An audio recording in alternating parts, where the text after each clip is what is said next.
We'll go ahead and kick it off with talking about how you decided to make your first legal hire and what prompted you to make that hire.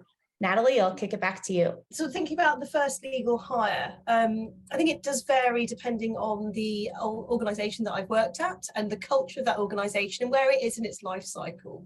So I think the key for me has been how you get that conversation in there about negotiating headcount and budget.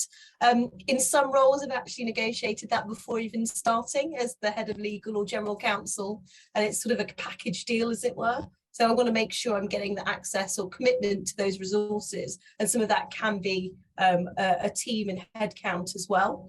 What I've tended to do is hire on the more junior end. And the reason I think, especially when you're in a scale-up startup where there is a small legal team, is the business is still getting used to the concept of what a legal team is.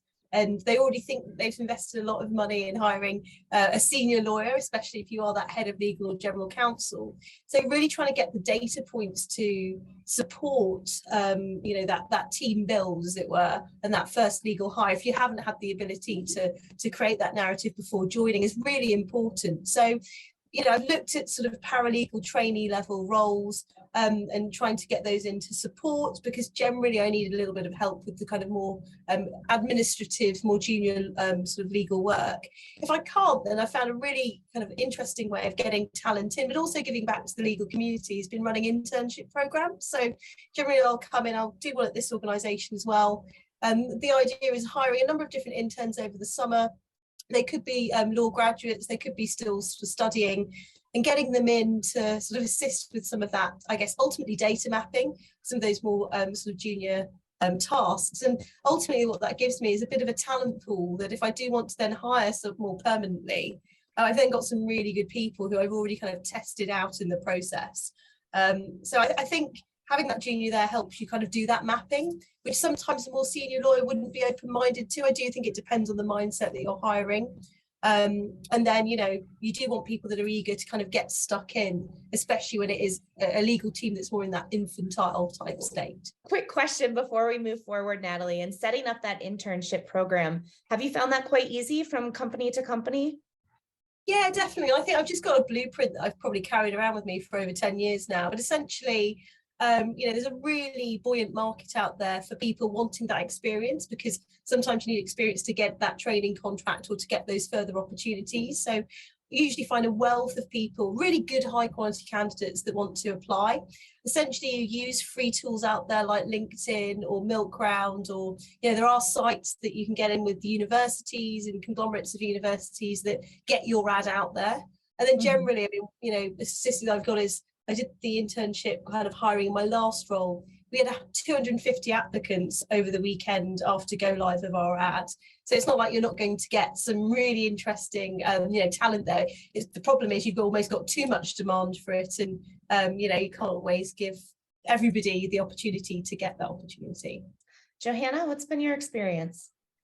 So when I joined Klarna, we were already about 30 people in the organization, but then we've grown to 130 or so. So of course, when we add business units, we launch new products, or we enter into new markets, these questions pop up. And I think in the beginning, when we were a smaller team, if you will, we were really focusing on senior people who could be, work very independently and sort of hit the ground running. But as we've grown, the team is also much more distributed, and I think that brings value and increases how people grow and find their work as lawyers at Klarna, both for the more senior people, who then can also develop their leadership skills and help junior talent develop, and of course be relieved of some of the more administrative or repetitive tasks.